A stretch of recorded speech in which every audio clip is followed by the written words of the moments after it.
you for coming home. Sorry that the chairs are all warm. I left them here, I could have sworn. These are my salad days, slowly being eaten away. Just another play for today. Oh, but I'm proud of you, but I'm proud of you. Nothing left to make me feel small. Luck has left me standing so tall.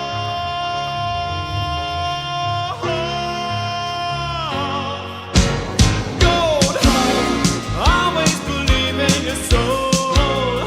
You've got the power to know you're indestructible. Always believe it.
This is me, At Craig Blossom Ferguson. Gate. Come see me live in your region on my this is me, Craig Ferguson. Come see me live in your region on my Pants on Fire comedy stand-up tour. For the full list of dates and tickets, go to thecraigfergusonshow.com. VIP meet and greet packages are available At as Flame well. Plays 21. Come say hi. Sit high. Have a laugh. Ha ha ha. Hello everyone, welcome to the Joy Podcast. My name is Craig Ferguson and I am the host of the Joy Podcast today and every day. That is me, not every day. I don't do a show every day. I did that once in my life and whilst I enjoyed it immensely, it was every day except weekends. And I felt like it was a bit too much. After 10 years of doing it, I don't do it anymore. Anyway, that's not the point. This is a Joy Podcast. I am here today, and I know what you're thinking. Craig, look out behind you. There's a giant horse. It's only a painting of a horse. It is, in fact, not a real horse. Which, if you're familiar with the show that I used to do every day, you will know that "not a real horse" is a phrase that we used because I had a companion on that show who was also not a real horse. This is not a real horse, but it is a painting of not a real horse. Whereas the not a real horse on the old TV show was, in fact, a real not a real horse. Okay, so this is the Joy Podcast. Now, to give you a little history of this podcast, it used to have guests, and then I was like, because trying to schedule guests is a pain in the ass. So, I say ass. I live in New York, so I say it's a pain in the ass. I obviously keeping a horse in New York is very expensive, but this is not a real horse, so it's okay. No, it's a pain in the ass having guests on a podcast, and this week actually, I have to do all this publicity. I have a new game show coming out called Scrabble, and it's a game. Well, it's out. It started. It's at 8:00. On the CW on Thursday nights. Now, here's the thing. It's a game show that's based on the board game Scrabble, and it's very like the board game Scrabble. And one of the reasons I agreed to do it, there were two reasons. One, I really like the board game Scrabble, and two, it's a job, and they pay me, and that's what I do for a living. So, sue me, why don't you? Well, no, don't do that. Anyway, the Scrabble show is going out, and I was away working on another show, and I couldn't do any publicity for it. So I'm in New York this week with my friendly horse, and we together, no, just me. I'm doing all the publicity for it, and I'm doing all the daytime shows and all the radio interviews and such like that is part of the job of promoting a show like that. But also, I have to do podcasts, or have to do podcasts, or get to do podcasts. I get to do podcasts, and I'm doing some podcasts this week, and I much prefer being a guest on other people's podcasts than trying to corral guests on this one. And it's not that I don't like talking to people. I actually do like talking to people, but arranging it, so it's like, when you try to arrange meeting your friend, and it's a pain in the ass. It's a pain in the ass. So so we can multiply that because there's people have schedules and they're busy, and I just get fed up with it. Anyway, so this podcast is now and forevermore will be 100% guest free, apart from the occasional fake horse. I'm not having guests anymore. The guest on this podcast, apart from my fingers, is you. You are the guest on the show. What you do is you write in, an email or a text or a tweet or an X or a WhatsApp or whatever it is to the CraigFergusonShow.com, or leave a comment. If you're watching this on YouTube, you leave a comment there, and somebody will pick it up. Now, full disclosure, I don't go on the social media anymore. This is my social media. This is it. I have social media accounts and people do it, but I don't do it. Because, anyway, it's very cold here in New York City. Very, very cold indeed. How cold is it? So cold I had to bring my horse indoors. But it's very, very cold. And it put me in mind of, and I will get onto your texts and tweets and emails and questions for a minute. But now, this is, what I'm about to tell you might not be true. But it doesn't really matter anymore if stuff is true or not, does it? Anyway, so this might not be true, but I think it is true. But it might not be true. So full disclosure, this might not be true, but I think it is true. that there was an Arctic explorer, an Arctic exploration years and years and years ago. Why the Arctic has to be explored, I don't know. I mean, you go there, it's like, it's cold and there's nothing here. But I'm sure there's lots of science involved, and I'm being a Philistine about it. So the Arctic was being explored by a British explorer called Sir Ranulph Fiennes. I think that's his name. No, Ranulph Fiennes is the actor. Rafe Fiennes is the actor. Anyway, I think it was Ranulph Fiennes. And I think he's related to Rafe Fiennes. It might be his uncle or his, I don't think it's his dad, but I think they're related. Fiennes is quite an unusual name, so I think they're probably related in some way. Now, so Ranulph Fiennes was exploring the Arctic or somewhere else very cold. I thought of this today, actually, because I was out in the cold. I don't know if you can tell. I'm flushed because it's freezing out there. I remembered this from years when I was a kid, that Ranulph Fiennes was exploring the Arctic and he had to cancel the expedition because of frostbite, which you think, wow, I mean, I could have seen that coming. Couldn't you put some plans in place for frostbite? I mean, it's going to be cold. You know it's going to be cold, so wrap up warm. And then I remembered, now this may be rubbish, but I think it's true.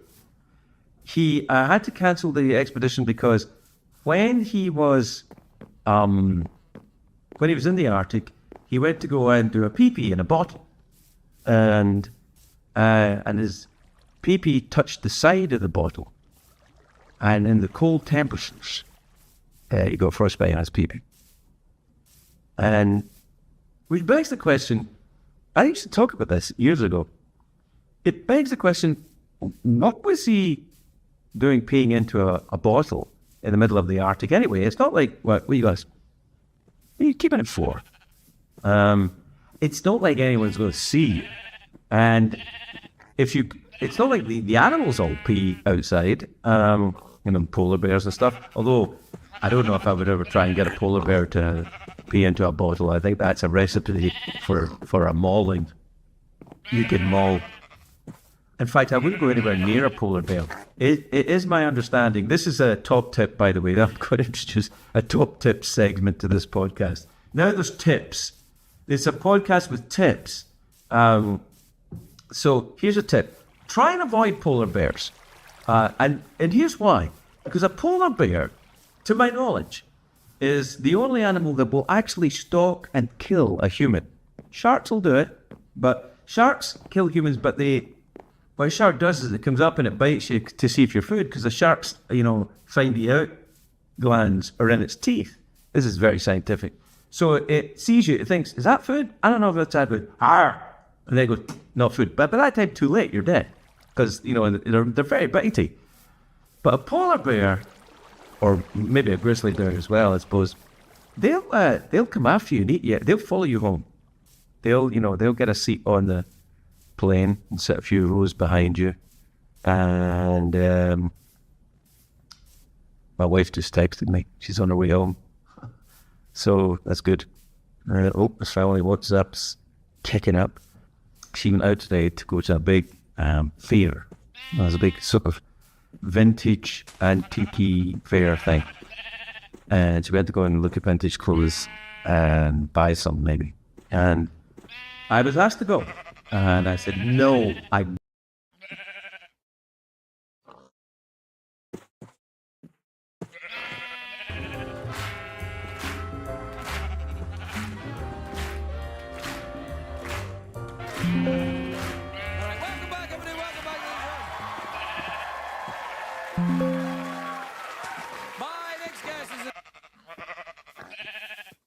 Good. My family WhatsApp's kicking up. She went out today to go to a big fair. There's a big sort of vintage antique fair thing. And she went to go and look at vintage clothes and buy some maybe. And I was asked to go. And I said, no, I won't go. And I'll tell you why. It's cold. There could be bears, polar or grizzly. And also, I'm not great at the antique fairs. And so I thought, no, and I said, I want to stay here and talk to my friends, my imaginary horse friend and my friends in Podcastlevania, where you live. And that's what I'm going to do. So I will take your some questions. Questions have been rolling in. People asking things that... people asking things. That's what questions are. You know what a question is. Todd Marsh from Canada. I think, Todd, if you're in Canada, you should really be a little more specific. Canada, to my knowledge, maybe the second biggest country in the world, biggest country in the world, is a big place. So if anyone's looking for you, Todd, perhaps a polar bear, which they have in Canada. They probably have grizzlies and polar bears up there. I don't know, it sounds like a dangerous place. Todd Marsh, or maybe Todd lives in a marsh in Canada. I don't think I have marshes in Canada, it's too cold. I look forward to your angry but polite letters. Did you know there was an NHL hockey player from Nova Scotia, played hockey with him as a team in Sydney, NS. Did you know there was an NHL from Nova Scotia, played hockey with him? Oh, I think he's talking about the hockey player that had the same name as me. Or did I have the same name as him? Yes, there's an NHL hockey player called Craig Ferguson. I believe he's pretty good. He's my favourite, certainly, because he has the same name as me. Things happen when you get people with the same name as you, and it can be, some of them are very good. There's a young man in Scotland right now who's very impressive. His name, same name as me, Craig Ferguson. And he's walking across, I saw this online or in a Scottish newspaper, he's walking across America to raise money and I think mental health awareness for the Scottish World Cup team who will be in America for the World Cup this year in Los Angeles. And I thought, well, that's good. He's got the same name as me. But I just hope he doesn't run into people that think, like, wow, Craig Ferguson, you look a lot younger and in better shape than the one that was on TV. But he is Scottish, and if you see him walking through your town, give him a how-do and a pat in the back and well done and good for you, son, because he's doing well. And if you meet the NHL hockey player, Craig Ferguson, give him a how-do as well and say, you're my favourite.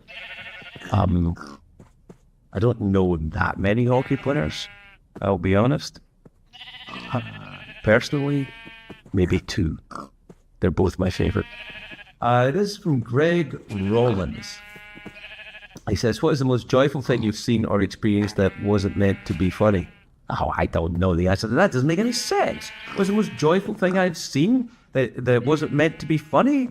But I don't know. They're two different things, aren't they? Joy, funny, is that the same thing? Sometimes, yes. Sometimes, perhaps not. Joseph from Cary, North Carolina. I used to do a show with a guy called Cary. Drew Carey, his name was. I don't know if you guys know him. He hosts The Price is Right, and he is a lovely man. And he's from a town called Cleveland, Ohio, which I always said to Drew, when I went to Cleveland for the first time, I said, Drew, I said, so are you, because there was a lot of us there, and if I had said Ryan, Drew wouldn't have known that. He would have thought I was talking to Ryan, because there was a lot of different people there. So I said, Drew, I said, this town of yours, Cleveland, I said, it is very like my hometown of Glasgow. And he's like, you're bullshitting. I'm like, I'm not bullshitting. It's very, very similar to my town of Glasgow, this Cleveland, Ohio. And he went, Pashama. And then, years later, Drew went to Glasgow to see an Old Firm game. An Old Firm game is a soccer game between the Glasgow Rangers and Glasgow Celtic. And hijinks can ensue. And he went to go and see it. It's a big sporting event. And he texted me and he said, this town of yours, hey Craig, he said, but I knew his names and the contacts. He said, hey Craig, it's Drew. And I said, I know, although there's no point saying it. It was a text, but I said it anyway. He said, I know. I said, I know it's you, Drew. He said, I'm in Glasgow. It's just like Cleveland, like you said. I felt validated, but also a little cross because he pashawed me and then he had to undo his pshaw. And that's not that easy, you know. All right. This is, hang on, I'm trouble seeing this.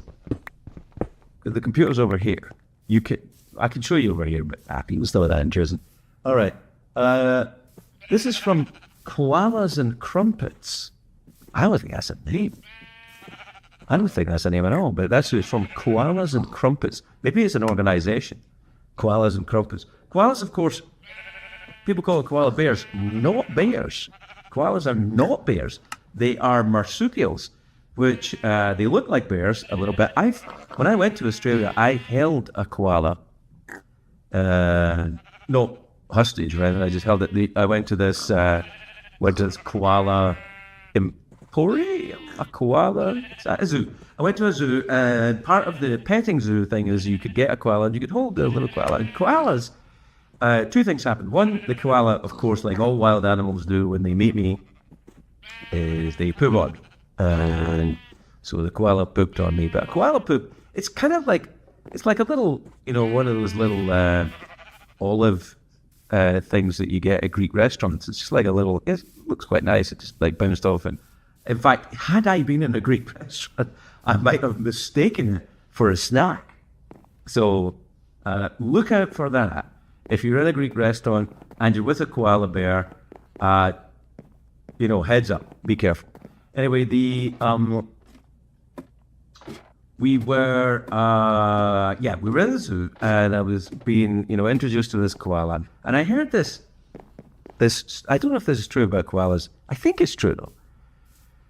That koala bears eat only eucalyptus leaves. That's their diet. The eucalyptus leaves, the leaf of the eucalyptus tree. Now, one of the side effects of the eucalyptus on the koala bears is it gets them high.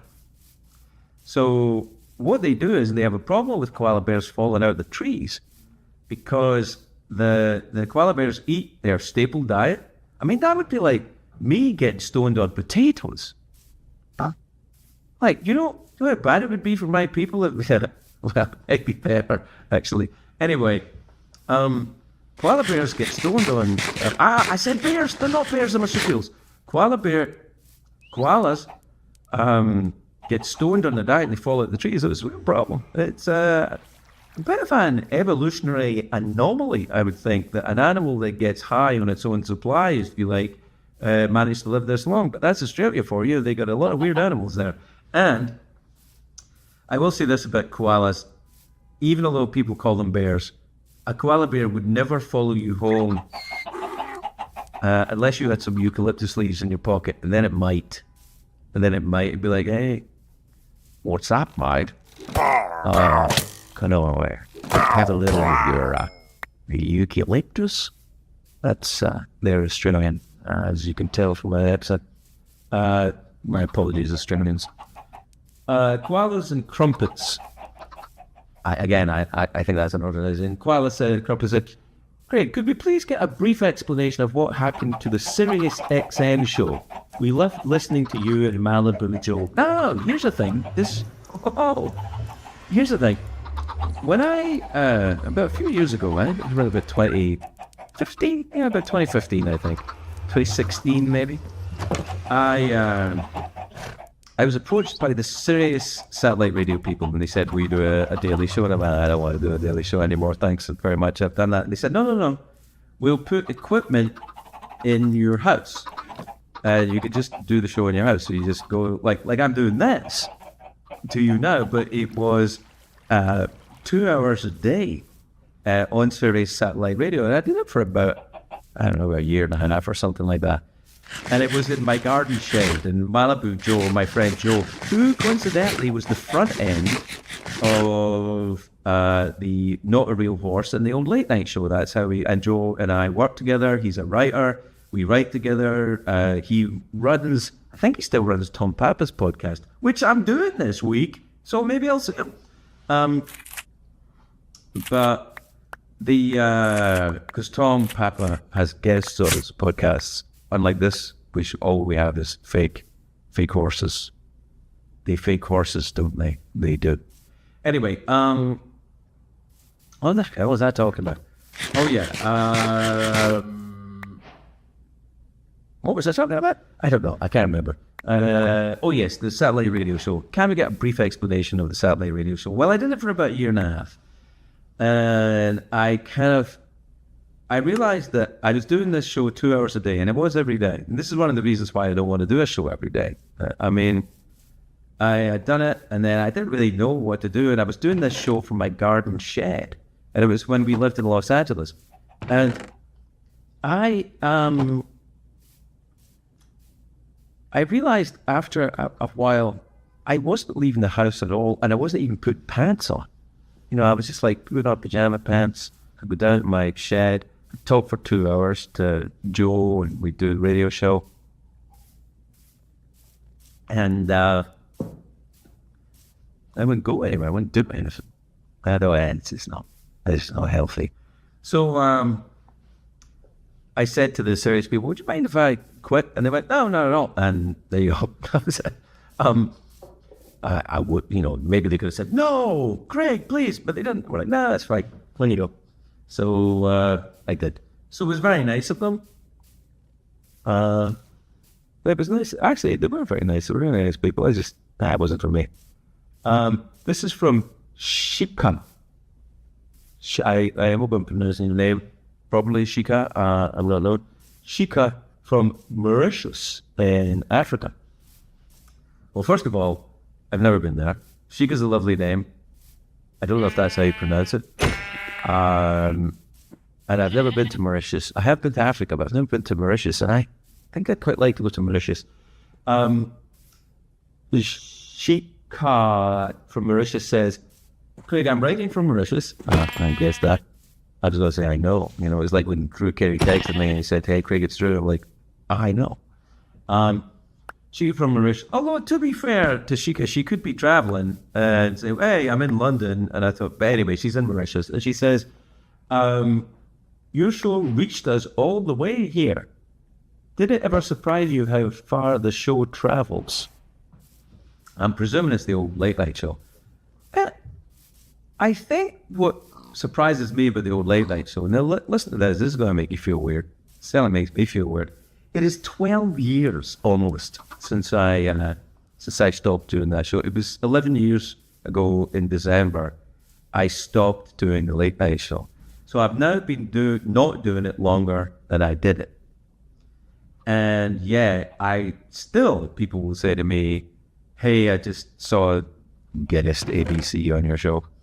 And of course, what it is the internet. The like stuff just goes on. And I mean, in one regard, I think it's great that people but they don't get to see the show. They only get to see little bits of it. And if you know anything about my old late night show, it was a finely crafted hour of television that had a beginning and a middle and an end. And, you know, to get the whole benefit of it, you had to watch the whole thing. I feel a bit like Nietzsche. Nietzsche complained that people shouldn't quote little bits of philosophers. They have to read the entire canon of a philosopher to understand it. You can't just quote little bits of a philosopher. Which, of course, is a bit ironic, given that Nietzsche is without doubt the person who's got the most little sound bites of his stuff all the time. So he's a mixed bag, Nietzsche, if you ask me. I haven't read everything. I've read quite a lot of it. This whole Ubermensch thing, no, misplaced Darwinism bullshit. I look forward to your angry, intelligent letters and polite if they're from Canada. And if you're a bear and you disagree with me, do not stalk me. And if you're a koala, you're not a bear.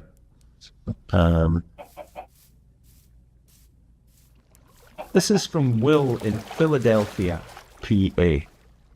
He said, Craig, has anyone... Philadelphia is in Pennsylvania. No bears. Well,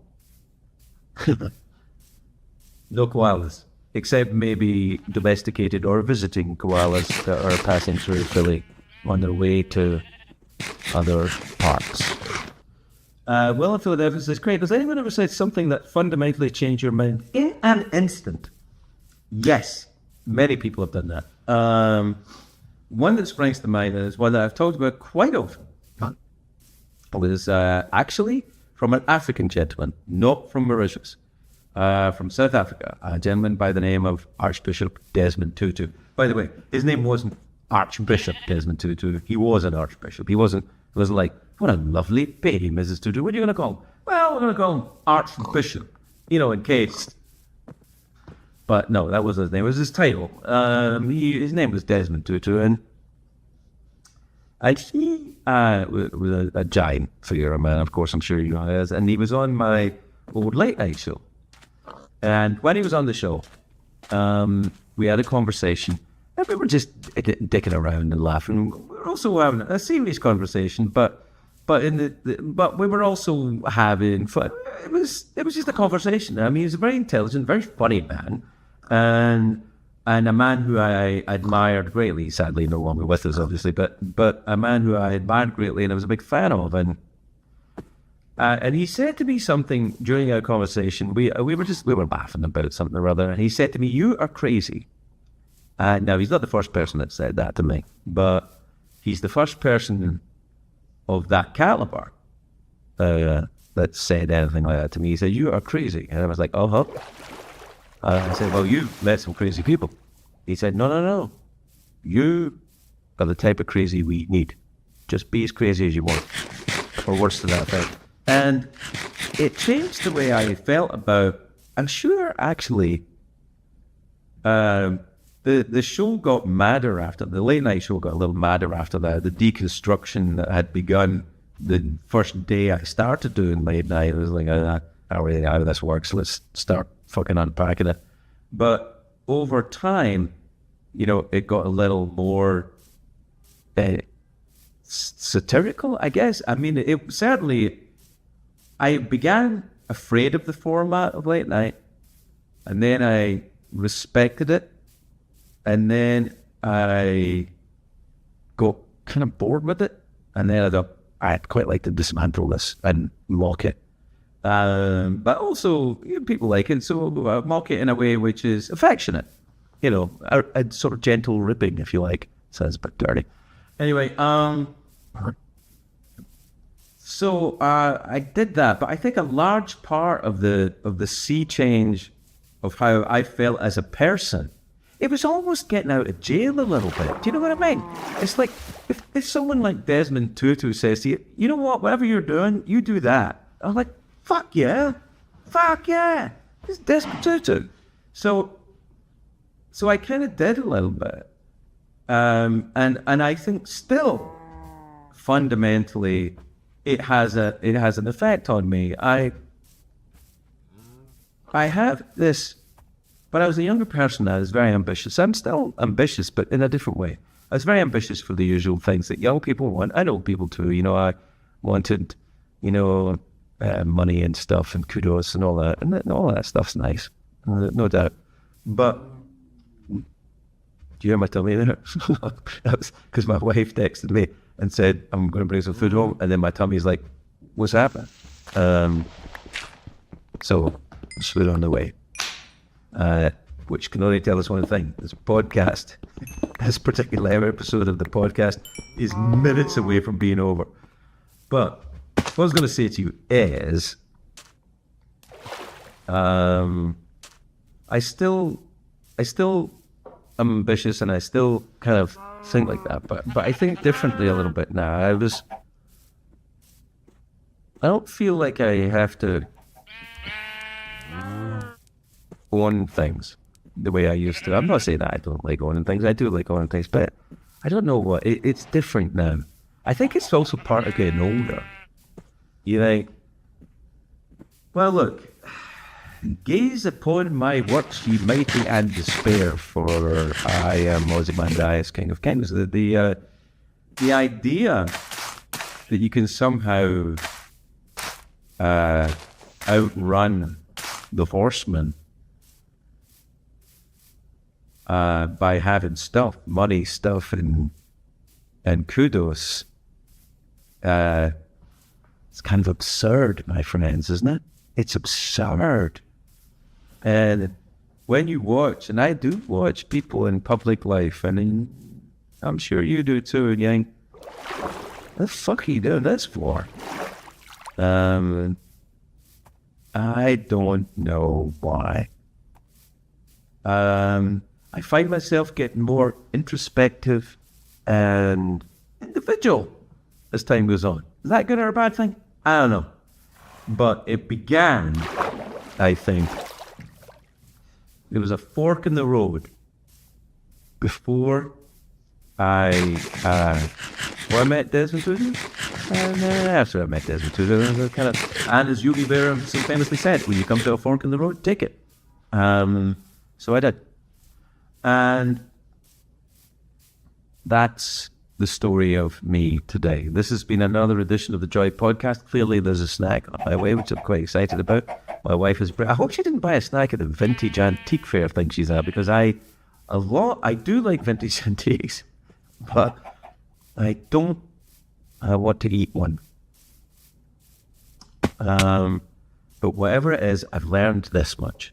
Whatever she brings home, I'm going to say, that's great. Wow. I'm so glad you got that, and be happy about it. I have learned some things in life, my friends. All right. Till next time, big ups, motherfuckers.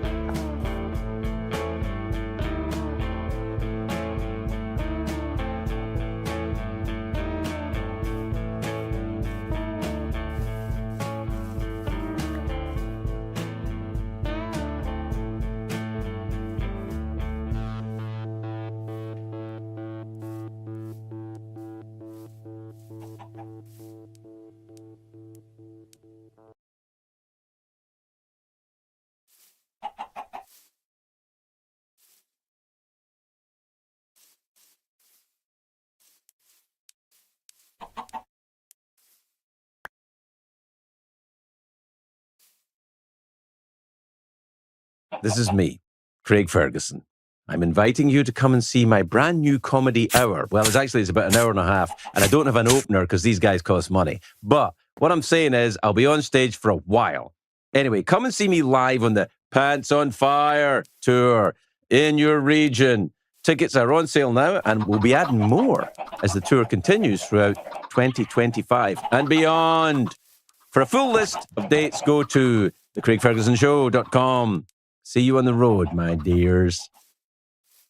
My name is Craig Ferguson. The name of this podcast is Joy.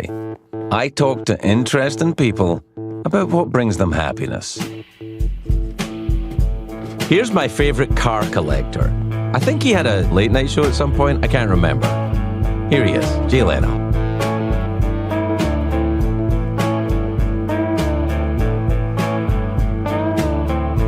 All right, we're up. So, here's the thing. Oh, so we're no video, eh?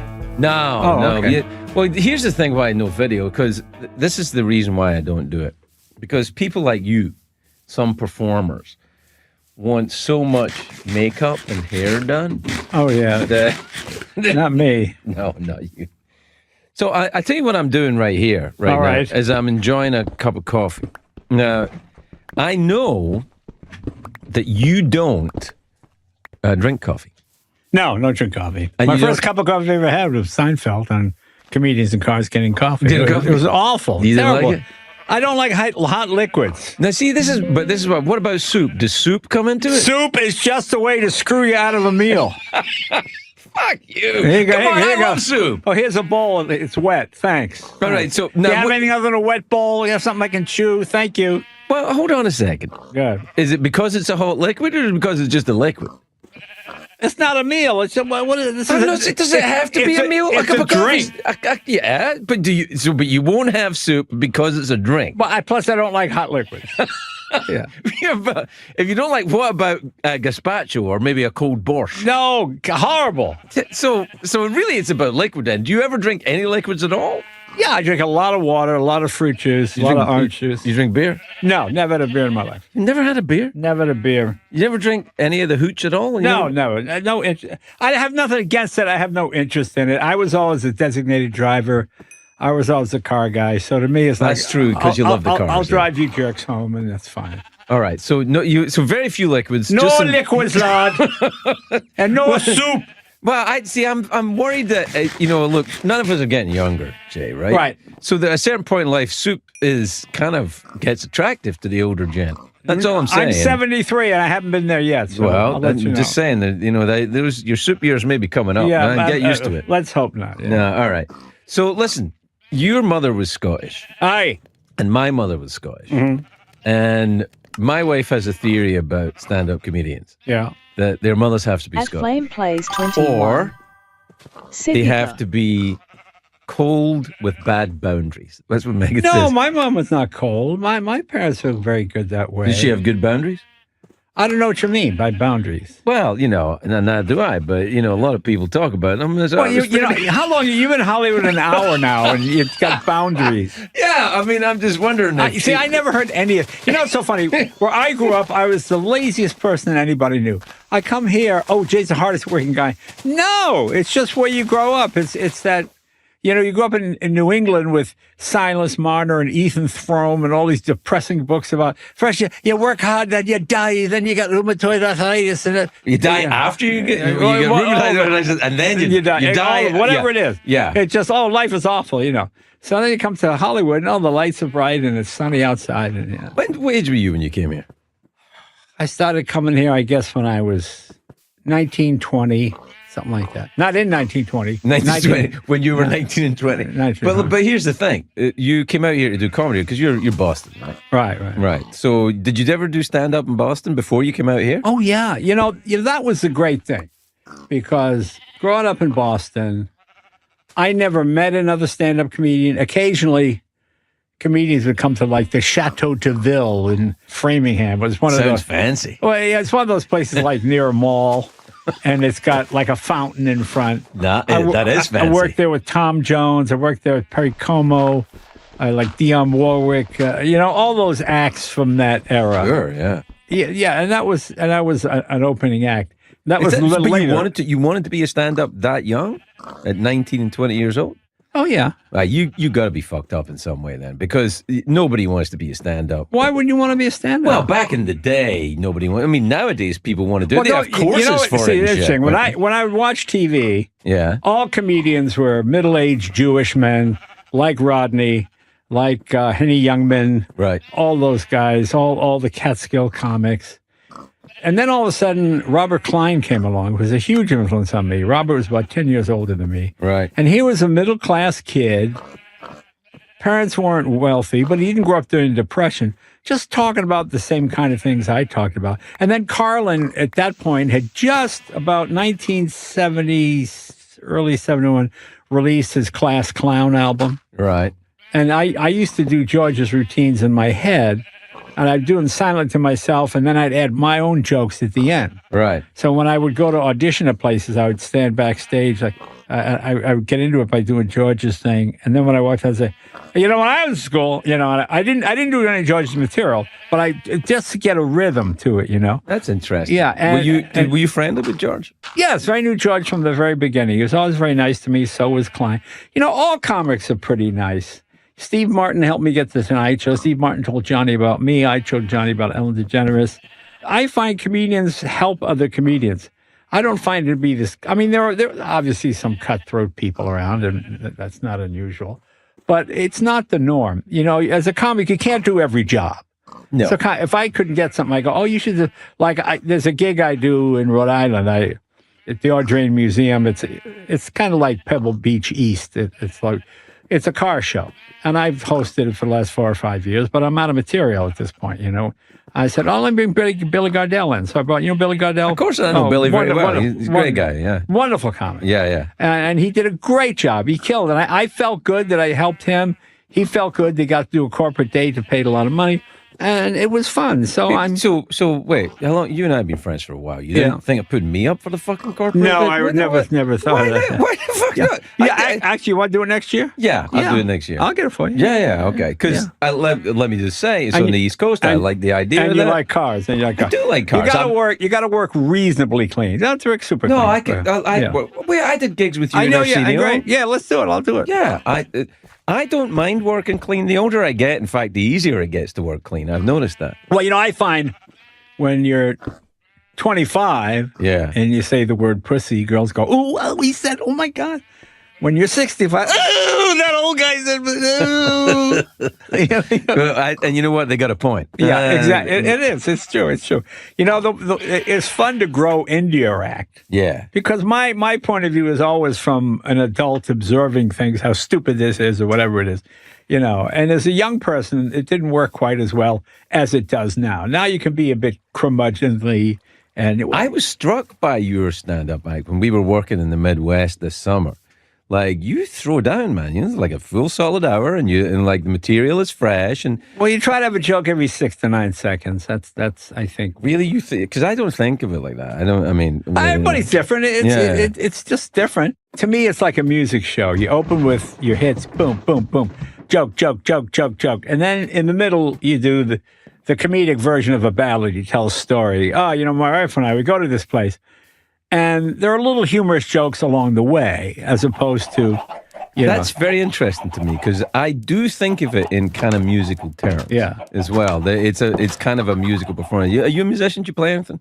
I played trumpet, but then I realized I couldn't talk and play trumpet at the same time. That's a terrible instrument for you to play. You should play like a guitar. I was in fourth grade at the time. But, Jay, I'm going to tell you something right now. I adore you, but because you played trumpet in fourth grade doesn't mean you played a fucking trumpet. Right, exactly. That's why I quickly got rid of it. Yeah. But you do, see, I think a lot of the stand-ups that I like are also, they think in musical terms of what they do. The most musical comic I can think of is Franklin Ajayi. You know Franklin? I don't, no. African-American comic, very big in America.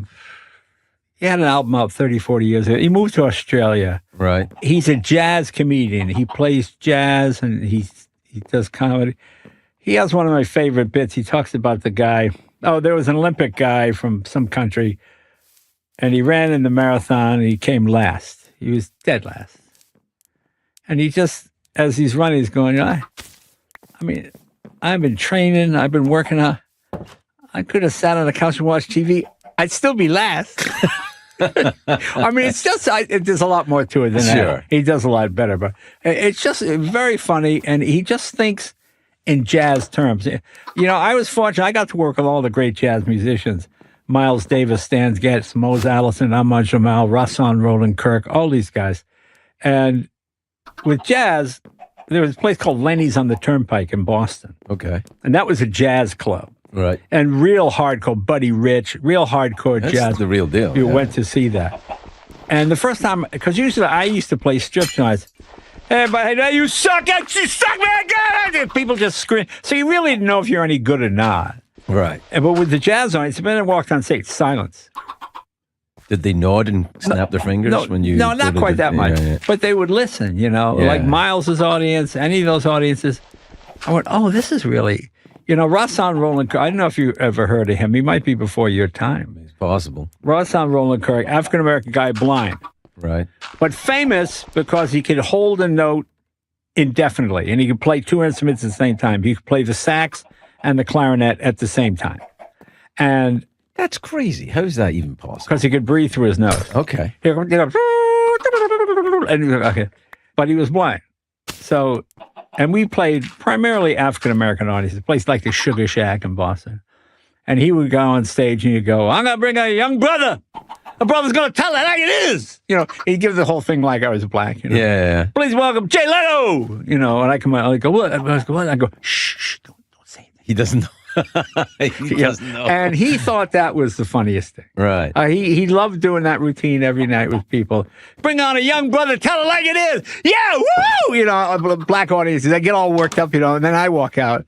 I go, what's this? I go, shh, don't say it. Here's the thing, because you talk about that right now. Like, you even telling that story to me right now.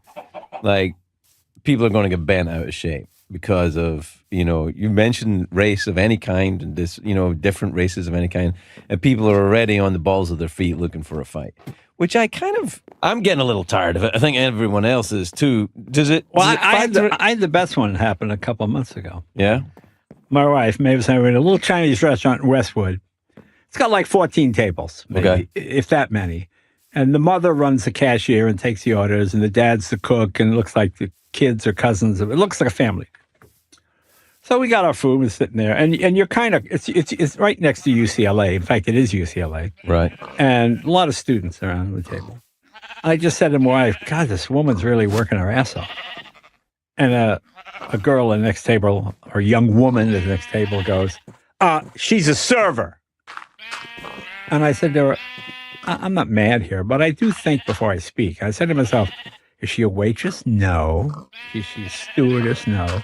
She's a woman first. Let me say this woman is working her ass off. Now, if I had said this server is working her ass, you probably would have said, she's a woman. Right. And you should have probably just said, hey, Toots, you're doing a great job. Then that way, no, see, everybody's happy. but to me, it's like, because I don't really want to. I mean, first of all, I get annoyed because I think, do you really think I'm being sexist by saying that? I would say this man. I didn't say girl. I didn't say chick. I didn't say waitress. I said this woman. I mean, what is wrong with it? And she had to admit, well, no, you're right. If I had said server, isn't that demeaning? Doesn't that mean that's all she is? Isn't she a woman first? Defining someone by their job. Yeah. I said so. But she was so anxious to jump on this. Well, I think it's a little kind of fashion that the young folks went through for a while, that they wanted it's to fine. Be, you know what? When I was their age, I was a punk rocker. I was a pain in the ass too. Oh yeah, I know. When you think about how stupid people, our generation was the word burning down the Bank of America building, and oh my God, yeah. You remember the SDS to make up for racial injustice? They should kill every third white baby born. I remember some. Oh my God! I remember some really? SDS guy saying that early on. Okay. Just crazy talk. Just crazy talk. So, to me, a lot of it is like I never use the word bitch on stage. I know women don't like the word, so I don't use it. Right. And to me, it's funny because I do a joke where I see the women where I say, Northwestern University did a study about the differences between men's brains and women's brains. That's amazing. Listen to this. And you see the women go, they're kind of like, okay, it seems women's brains are located in their head. Who saw that coming? And then they laugh more than it is funny because it's not an insult. It's not the usual. Well, I never understood anyone. Look, to me, an audience doesn't have a race or a gender or anything like that. An audience is an audience, and but an audience does have the best audience is a fully male, female, black, white, Asian integrated audience where they all totally. For example, if you ever done a corporate event where it's all men. Yes, I have. Unless it's all football jokes or gun jokes or something. No, it's the worst. It's terrible. I did a corporate event once up in Pebble Beach. Yeah. And I used to do this bit about Tom Cruise. This is a long time ago because I actually am a big fan of Tom Cruise, but it wasn't the most flattering piece. Really? Yeah. It was a piece of stand-up. Right. And it was just after he jumped on Oprah's couch, and I was dicking around with that. And I was doing this piece, and it was a good bit, and every night it killed. Right. I thought, well, I'll do it at this corporate. It was a clean bit. It was nothing like bad in it. And at this corporate event, I did this Tom Cruise thing. Died on his ass. Like, really badly died. Nothing. Chirp. Nothing. Crickets. And I come off and went, wow, that was a rough crowd. And they went, somebody should probably tell you it's Tom Cruise's law firm. So it was his lawyer. Oh, that's so funny. Oh, my God. It was funny. Do you ever, because you do a lot of the corporate gigs. Yeah. And you work clean. I've seen you. You don't work squeaky clean. No, it's PG-13. Right. So you work clean. You drop the F-bomb and you don't do that kind of thing. But it's kind of it's grown up, right? It's an adult show, but it's not an adult triple X show. Right. It's not Balloon Animals. Right. No, it's definitely not that. You ever run into it with, because I've had people say to me at corporate gigs, hey, you got to be really careful here. They really. They ever say that to you now, or everybody trusts? Well, I you? always ask. I go, is this like a born again thing? Is the chairman the born again guy or something? Would you No. be able to cope with that if he was? Yeah, I can work. You know, I booked myself into Oral Roberts University once just to see if I could play it. And they said, look, we don't like sex jokes. We don't like drug jokes. Politics, everything else is fine. And they were fine. They just didn't want any dick jokes. Right? Right. All right, fine, that's okay. So that's probably not one I should be doing. No. Actually, I don't do a ton of those jokes. No. Yeah, but what I mean, to me, I see a guy is paying me to do a job. I don't quite get guys that go, so I told him to go shove it, and I did what I... Yeah, I don't get. I got to agree with you. I don't understand that. I like, know. what are you then? Don't take the gig. Like, to me, I know to me, an audience is like an orchestra. You want to get a nice rolling laugh going. I remember I had a joke. I'm sorry I don't remember the joke, but it was when Hillary Clinton was running for president. At Flame and also Plays so was 21. Reggie Jackson and a bunch Sit of... stop. And I had a joke about each candidate. And the Reggie Jackson joke was a political joke. It wasn't about him being black. It was just, okay, that got a laugh. When they got to the Hillary joke, I remember one of those go, and I just hated the guttural laugh I got on it because I realized, they think I'm making fun of her because she's a woman candidate as opposed to just a candidate. So I just dropped the joke. I took it out. And it kept it, and the audience is much better because it just kept a nice even, you got a nice rolling boil going with the crowd. Yeah. And then you do Plays something that's 21. overly sexist or overly Sit No, whatever. I know what you mean. Craig I felt it JK. as well. There are gags that the joke's not worth it. Yeah. LaSalle used to always say that to me. Yeah. Peter LaSalle was my boss in late night. Right, And I know yeah. you know Peter Yeah, because yeah. he did the Tonight Show for so long. And whenever I did a joke that that was like near the knuckle, Right. and he would say, "Is it worth it? Is it really worth it? That joke, is it that good?" Because he would Right. say, jokes like a house or a car. There's always another one. You can do another joke. Right. And when I first started, I was like, no, it is worth it. Right. But very quickly, I was like, Right. nah, you're right. Fuck it. We'll be here tomorrow night. We'll do that. Yeah. To me, you just sort of learn to read your audience. So let's talk a little bit about late night, though. So I bring that up because of Peter. When you took over on the Tonight Show, so when was that? Early 90s? 91? maybe? I started guest hosting in 86, 87. Right. How long would a guest host gig be? Would it be like a week? Would it be like a night? No. Well, you get one night. Right. And Johnny used to do that a lot towards the end of his run, right? He would bring people in and... Yeah. And there were like 6 or 7 guys that were being considered to be... Did you ever have guest hosts when you were doing it? No. Neither did I. Not once. I did it once because Katie Couric wanted to switch seats. All right. NBC thought it'd be a fun thing to... So we did it one day. I did the same thing with Drew Carey. at Right, right. CBS. Yeah, right. So yeah. I didn't quite get that. But No, I didn't no, get it. to me, when you have guest hosts, it just means more work for the staff Right. because then they have to put the monologue together instead of you. They have to figure out, can this guy talk to a guest and go over every single note? And It's a job that's very hard to do for one night. It's a lot easier to do Right, it for, right, a couple of years Yeah, than one yeah, night. I yeah. get that. yeah. Is that something, because it's funny, you grew up in an era, correct me if I'm wrong, but I think I'm right. You grew up in the era when Johnny was the gold standard and he Oh, was the yeah. he was the king. Yeah. So did you have aspirations to be the Tonight Show host, or was it just like, because you were a comic, you kind of drifted into that direction? You kind of went that way. Yeah? It was the only job in show business that I liked Right. because I like to be around show business as opposed to in it. Yeah, I think I saw a movie with you in it once, like years Oh, ago. there have been some terrible movies. Yeah, so But to me... was it a jungle movie? Did I see you in no, a that jungle? was Bill Maher in the Jungle Oh, Bill, movie. that's right. It's Bill in the Jungle movie. Yeah. Yeah, I can't remember what the movie was. I've done some real clunkers as I well. mean, I just like you because, like I say, I don't want to be Charlie Sheen, but I enjoy being around Charlie Sheen. I enjoy watching Charlie crash and burn and not in a mean way, just in a funny way. you want to be around the circus folk, but you don't necessarily have that's to. right. That's right. And I used to enjoy it. That's what's great about being your host of it. I don't have to go to the party. To me, it's really, hey, what happened at the party? Oh my God, I can't believe that. And you hear the story or whatever. So I felt that way about. Did you watch the movies when people were on the show? I always watch the movie. See, I never watched them. Oh, I always watch. I had a the movie. complete completely different. What was your philosophy then? That you wanted to know the movie to be able to talk about it? I think people like it. I know a lot of guests, if you made the effort to read their book or whatever it is they had, Yeah.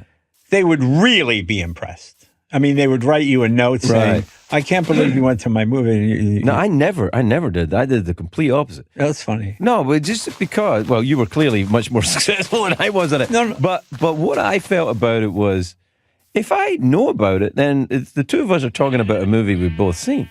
If you're on plugging a movie and I haven't seen it and we're talking about it and you're telling me about the movie, I'm like, oh, that sounds like a movie that I want to see. And that was my philosophy. And Pete used to fight me on it a lot. He's like, nah, this is Tom Hanks. He's a big star. You got to go see his movie. I'm like, but if I've seen the movie, then I'm going to talk to him about the movie that we've both seen. Yeah, but you talk about what you liked about it or what the character delineation or whatever it is they did. Come on. No, I enjoyed that part of it. I'd watch a movie. If I got to a part I thought was particularly challenging for the actor, I would remember that. And I bring it up in the interview, and they, because everybody in show business is insecure. Oh, sure. And if they think, I remember once, publicity agents are my favorite. I went in to see a guest, I don't say who the guest is, but one of those sort of obnoxious. I said, hey, man, pretty good job. Really enjoyed you in the movie. And the press agent came in, pretty good? Pretty good? I go, what? It was great. You didn't say great. No, to me, I meant, really, that means, I went like, whoa, pretty good, man. Nice job. And then I said, nice job. And I said, I genuinely enjoyed it. Well, it didn't sound like it. I get guys yelling at me. I said, oh, shut up, I bet you I can tell who this is. Like off the microphone, I bet you I can tell you who this is. But the thing is, I think about it as well, like the show business, because you said everyone in show business is insecure. And I think you're right. And I think that a lot of the people in show business, they're crazy, damaged, unemployable in any other business industry. That's true. And they're all a little nuts. And the question that I got asked, I don't know if you got asked this, but like if there was somebody on who's like super famous, like Tom Hanks was on, or so people will always say, "Were they nice? Was he a nice guy? Right? Was she a nice woman? Are they nice?" And I'm like, "Well, they were nice to me, but because they're doing a talk show and they're professional." But the truth is, why is that important to people? Like, I don't know. Well, I'll ask you a question. Right. Did your opinion of Woody Allen movies change after you heard all the things? Oh, the stuff about Woody Allen? Yeah. I mean, did it change your opinion? Did you think? Well, it's a good question, but it's a little tricky for me because I wasn't a huge fan anyway. I wasn't a huge fan anyway, yeah. but I like someone. I like to think, like, to me, it's funny when I hear someone tell an exaggerated version of a story where they did something mean but didn't mean to. But if I know they're really mean, Were they really mean? Yeah, then I go, oh, no, that guy really did mean to hurt somebody's feelings. Right. So to me, I think it does matter. I always equate kindness with intelligence. I've never met a kind person who was not intelligent. And by intelligent, I don't mean mathematically smart. I mean just the idea that a kind person can read another person's face and realize where to go with it, how to be sensitive, how to whatever. To me, that's intelligence. To me, I find really cruel people and mean people, they might be book smart, but they're not intelligent. Does that make any sense to you? Yeah, of course it does. Yeah, It's a very nice way of looking at it. I think that's true. But if I look at someone like, here's someone I don't know. I know nothing about them, but I'm a fan of his work. Ozzy Osbourne, right? Right. Ozzy Osbourne is like, he's a game changer of a singer in a band. Right. Hugely important. I don't need him to be nice. Did he bite the head off the bat or did he not bite the head off the bat? I don't know. If I was, if I was heavily involved in the world of bats, maybe it would be... Well, but let's go back. Did the Woody Allen stuff change your opinion of his work? Did it? You know what? It probably did, if I'm honest. Well, I probably, that's what, yeah. I mean, think you're right. biting a bat is different than, Yeah. Well, marrying your daughter? Yeah. So what did you do? Did you bite the head off a bat? Maybe? Right. Or did you exactly. actually definitely marry your stepdaughter? Exactly. Yeah, exactly. I know. I hear what you're saying. These are extremes, all right? But what I think is kind of weird to me is that maybe not are they nice, but the idea that everyone's got to be like a Sunday school teacher. No, but I'll give you an example of someone. It's a way to get here. I'm not a big road rage guy. One day I'm here in LA, a guy behind beep, beep, beep, beep, like, oh, he wants to go. So I boss says, go around me, go around me. He goes around me, gives me the finger, yells, fuck you. Mm-hmm. So I come up to the next light. I look at him. I go, let me guess. What are you, 55? Bald, fat, divorced, your kids hate you, hate your job. What was your greatest finger? Oh, he wants to go. So I boss says, go around me, go around me. He goes around me, gives me the finger, yells, fuck you. Mm-hmm.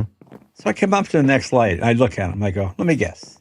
What are you, 55? Bald, fat, divorced, your kids hate you, hate your job. What was your greatest day? Was it in high school? And the guy starts crying. Oh, Jesus. And he goes, yes, you're right. And I went, oh, yeah. I realized as a comic, you have the ability to size people up pretty quickly. And I'm hitting, everything I said was exactly. So I said, look, pull over. So I got on the mic. I get this guy. I go, look, I'm sorry. He goes, I got kids. I got 2 girls. They don't speak to me. I mean, Oh, my God. This is a terrible story. so I said, do they like Taylor Swift? I tell you what, I got Taylor Swift on the show on Wednesday, okay? Why don't you bring your 2 girls? They like you. Oh, God, what do you like? I said, okay. And Taylor Swift, I told her she couldn't have been nicer.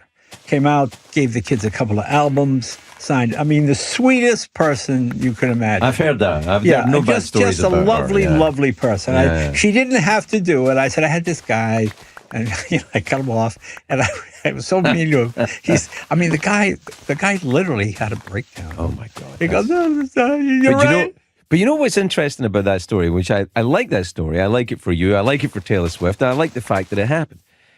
I wonder if that happened today, that guy would have a phone in your face, record you slicing and dicing them, and then posting it on the internet. Maybe not.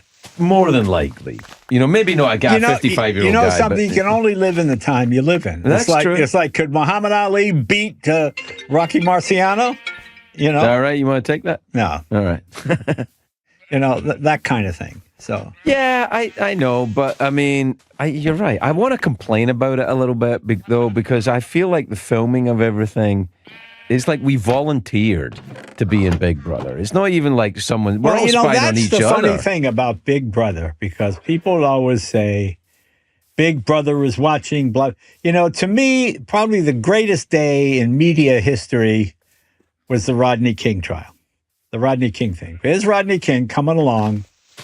According to the police, he had 7 people in a Hyundai going 117 miles an hour. It's all exaggerated. Okay, that's what the news said. At 7 o'clock, I believe, that same evening, the guy who shot that footage, who chose not to give it to the news, who put it out on the internet. Right. And then suddenly people saw raw, unfiltered news.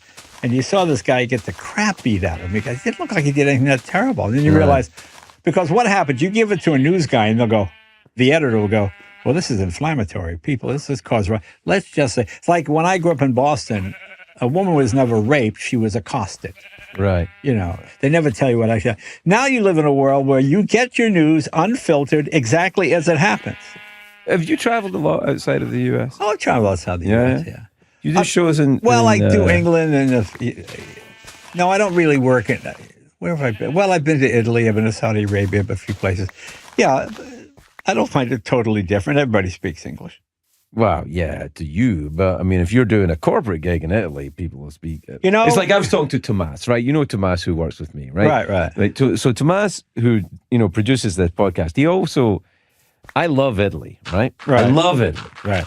And Tomas says to me, "What, you love Italy?" I said, "Yeah." He says, "No, Tomas has managed heavy metal bands. He has to work in Italy." Right. He said, "If you had to work in Italy..." Oh my God. It would be a very different idea about Italy. Yeah. It's like, because it is that kind of thing. So when people say, when they say, "Oh, I love Scotland so much. You Scottish people, you're so friendly." I went, "Yeah, try being Scottish with another Scottish person and see how fucking friendly they are." Oh, yeah. It's so listen, let's talk a little bit about the cars.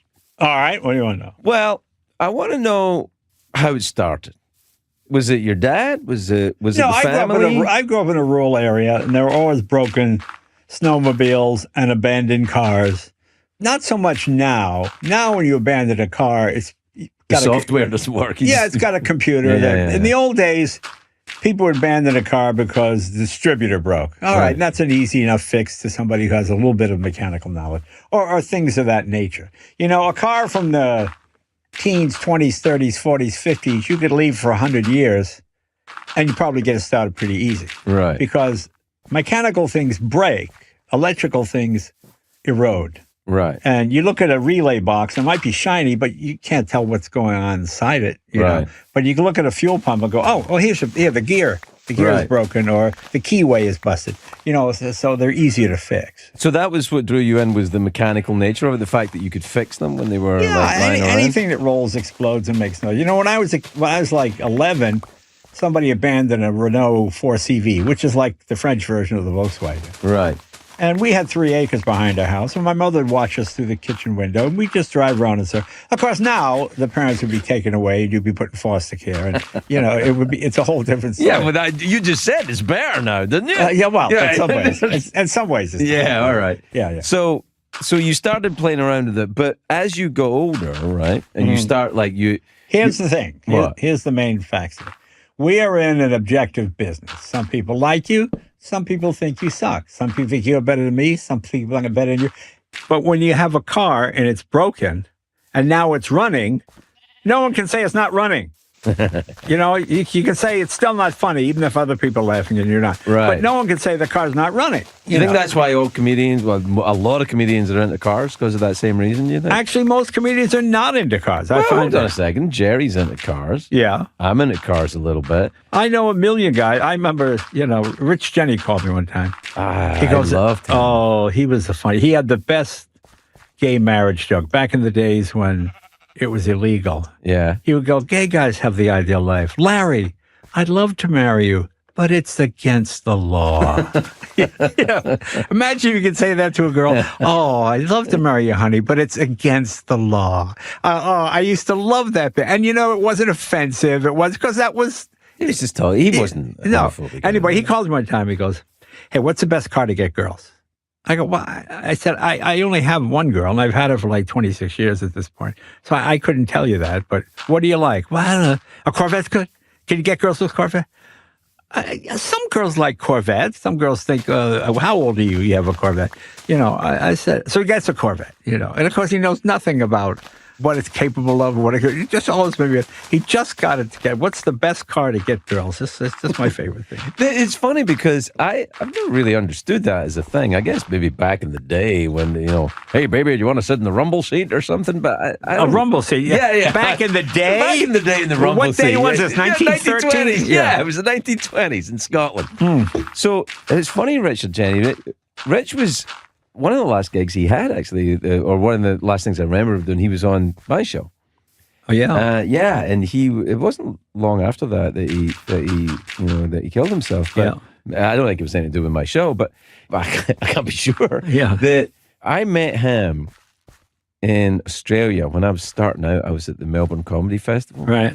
And he turned up. He had these two very glamorous-looking women, right, one on each arm. Yeah. And he walked into the gig, and I was like, "How does a guy do that?" Now I realize he must have had a Corvette. That's what it was. But really funny. Oh yeah, super funny. Oh, guy. he and had very fast, quick, fast, very New York. You know, he had that New York attitude. Yeah. No, he was really great. just a great comic. That was a sad story. It's an interesting thing, and Rich is a good kind of example of it. Is that the persona that he had on stage was very different to who the guy he was. Rickles was very like this as well. People used to think Rickles was like, when he was on, he was the insult guy. But you remember Don? He was he was a pussycat. Oh yeah, very nice guy. Yeah. I love Don. Don was great. But even Don, you know, the network would censor him, and he would. I remember one time he came on, and Kevin Eubanks. He go, and there's Kevin. Kevin's people are in the parking lot stealing hubcaps. And I go, no, you I go, can't Don, say they don't that. have hubcaps anymore. You know? You know what's interesting? I remember seeing Rickles once, and Rickles never swore. That's right. Okay, but when he did racial stuff, you know, and the Puerto Rican guy is this, and the black guy is this, and younger audiences kind of like, and older people laugh hysterically. And then he had a joke where the punchline was him saying shit, you know, just like that.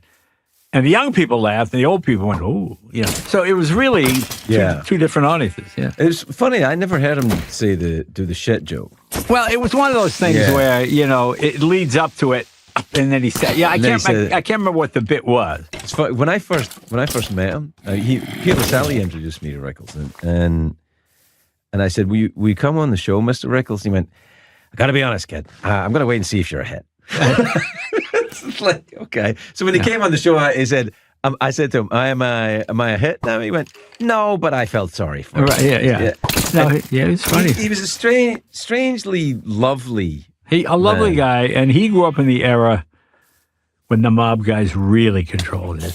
Yeah. And to the day he died, he would never tell a story. I go down. Let me ask you about. No, I know. No. Like I remember, we went to Dantana's once, and I said, let's talk like the mob. I mean, he would just not even joke about it. He would just. As well as Larry King. Remember, Larry was kind of. Oh, like, yeah. He was connected in Miami at one point. Yeah, there was. Yeah, the old school guys. Do you ever run into that in Boston when you were a kid? Well, I'll tell you a story. They had people there. I'll tell you a story. One day I get a call from Sinatra had an agent named Jack Gilardi. He goes, Jay, Sinatra wants you to play this Italian thing, some benefit at a country club in Chicago. It's Italian-American thing, and you got to work clean. You understand? You got to work clean. There's going to be a priest there. I said, yeah, okay, I'll work clean. So I get there. I get up and I do my little thing. I get some laughs. Thank you very much. I sit down. So they introduced this guy. I'm not going to say his name because his kids are still alive. A real gangster. Right. Okay. And he gets up there. How you doing, everybody? Hey, what the fuck's going on? Like that. And the priest goes like this. And the priest goes, what? Hey, father. Shut the fuck up! Oh, my God. You fucking... He's just screaming. Oh, my God. And I mean, the veins are popping in his head. When you see a psychopath just lose it, he goes, you got your 10 grand in a paper bag, right, father? Shut the fuck up! Just and the priest is holding his bag with the 10 grand in it like this, and he's just, and guys are holding him like this. Motherfucker, he's just... He's going after the priest. Oh, he's just screaming at the guy, and the priest, he's sitting like this, Wow. So I'm like, oh, Jesus. And the crowd is like, oh, my God, because this guy... Yeah, that's a way to lose a crowd. If you go psycho on and it doesn't even have to be the priest, just anybody. As I remember the story, they told the heartwarming story. Some teenagers had broken into his house. Yeah. And stolen something. Okay. They found them 2 weeks later, and they had been skinned alive. Somebody hung them by their wrists, stripped them, and run a straight razor from their arms down to their toes, and just that's peeled off a layer of skin until these guys slowly blended it. And it was like, okay. So that was like, scary, So I'm sitting there and I'm just watching this whole thing play out. And they take him away, right? So the lady says, Jay, hey, come here. He says, you play golf? No. Well, come with me. So he and I are in the golf cart. He goes, we have Stallone to come to this. You know what he said? He said, no. And I said, well, he's very busy. He wasn't busy! He wasn't busy! He fucking explodes again, Oh, my God. And it's like, I'm sitting there. I would never play golf with a guy who had skinned people alive. Yeah, exactly. And I'm not doing it again. Do you play golf? No, I don't think get you were it. a golf guy. If you could play it in 20 minutes, maybe. Well, and also if the carts are shit. I mean, if you had a Corvette. Yeah, a Corvette. but the point of this was, just most people think, my favorite thing, and The French Connection was the best movie. Whenever you watch TV, when a guy, Bob, put the gun down. I know you don't want to shoot me. Okay. And the guy always puts the gun down, and Cannon or Magnum or whoever it is takes the gun away from him. That's a pretty good. I mean, I can't believe I got that reference. I'm like, I'm older than that. Remember The French Connection, where the transit cop, the French guy who's running from Popeye Doyle. Yeah. He's on the train. He's got a gun. And the guy goes, look, I know you don't want to shoot me. You don't want to call it. He just shoots him at 4 or 5, just blows the guy away. Go, okay, thank you. That's what really happens in real life. All these people think they're going to be a hero because they know he's really a good guy. No, there are evil people in the world. There are bad guys out there, But I'm still happy about you bringing up Cannon. Cannon is one of my Cannon. favorite. I loved Cannon. He was like a 300-pound detective. He was like 5'8", 300 pounds. Right. And he would run after teenagers and catch them. No. What it was, he would park in the alley in his big Lincoln, and the crook would run towards him, and he'd open the door. the driver's door, bang, and that would hit them, and and knock them out. Yeah. Man, I think it's maybe time for a Cannon reboot. I love if Cannon. Billy hadn't lost all that weight, he'd have been perfect I know for he'd it. be perfect. Right? Yeah, but he's all thin and gorgeous now. That's the problem. He does look great. He does look great, Like 178 pounds. He Is that lost. how much he lost? It's unbelievable. He lost the whole person. Yeah, that's crazy. Yeah. But Yeah. he looks great. And you know something? I was telling him this the other night. A lot of guys that used to be fat aren't really funny anymore because their whole persona was based on being fat. and being. But you know something? You look at him now, you're thinking, well, he's always been a skinny guy, right? Because it doesn't reflect in anything that he does. I mean, he's really. He was a graceful man. I mean, it's funny, we talked ages ago because he was a big fan of Laurel and Hardy. I was a big fan of Laurel and Hardy. I love Laurel and Hardy. Oh my God. And one of the things about Babe Hardy was his grace. Yeah. You know, the lightness of his feet, it was funny. You know, Louis Anderson, the same thing. Yeah, Louis was the same. Yeah. Louis had great dignity about it. That's right. He'd move his hands very slowly and fold them in his lap, and you never saw him sweating on stage. Right. But he always had those bits about his mom didn't like cats because they licked the butter and all that kind of stuff. It's just very funny. But comedians like that. The guys we're talking about, like Louis was one, Gilbert was another one, Gilbert Gottfried was another one. Right. Like real kind of idiosyncratic characters. Right. That I don't pay a lot of attention to the young comics right now. I don't know if you do. I don't see a ton of that. I see a lot of the same. Like, a lot of not as much eccentricity of performance. Maybe there's some really good ones. I mean, I watched Michelle Wolf on Netflix. You see her? You see her new special? Yeah. You know something? I thought it was terrific. Yeah, me too. I thought she was great. really good. Yeah. Because I thought, when she did all the White House stuff, it's like... Oh, that's a terrible gig. You've done it. I've done it. It's a tough No, gig. well, but I mean, it's all politics. It's like, it's how stinging can it be? And to watch her latest one, these are real jokes. Yeah, she's really good. Yeah, and really, she's very good. she's really funny. Yeah. And I really enjoyed it. And the one that's done in 3 parts or 4 parts. That's the one I'm talking about. Each Yeah, one it's is a a Netflix 20-minute one, segment. And I watched it and I thought, boy, she's really, really good. And it's a shame that she got beat up so badly over... Well, it happens with the White House. Like, At Colbert got beat up Blasingate, pretty badly for what he Sid did with Craig. the White House as well. But ultimately, it worked out for him. And I think that it's one of those weird gigs, the White House dinner. I remember when I did it. I talked to you before I did it. You remember that? Yeah. Because you were I remember you said to me, it's just not about you. Just remember it's not about you. Right. And I talked to you and I talked to Drew Carey because Drew had done it as well.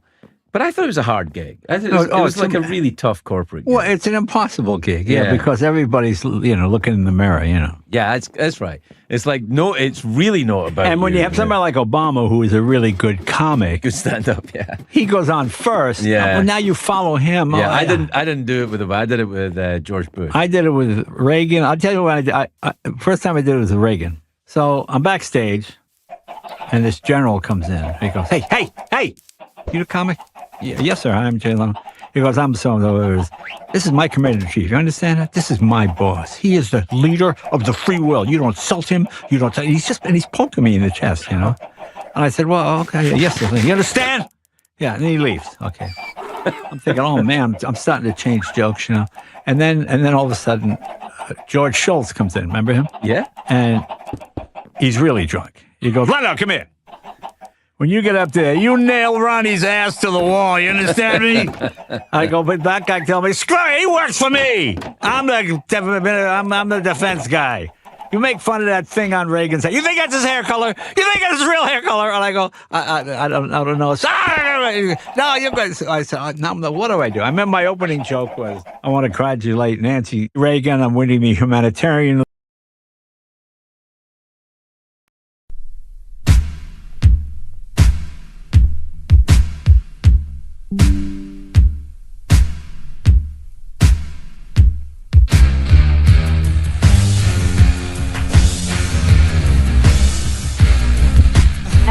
Plays 21. Sid WW. At Flame Plays 21. Sid W. At Flame Plays 21. Sid W. At Flame Plays 21. Sid WW. At Flame Plays 21. Sid W. At Blaston Gate. Sid Euclides.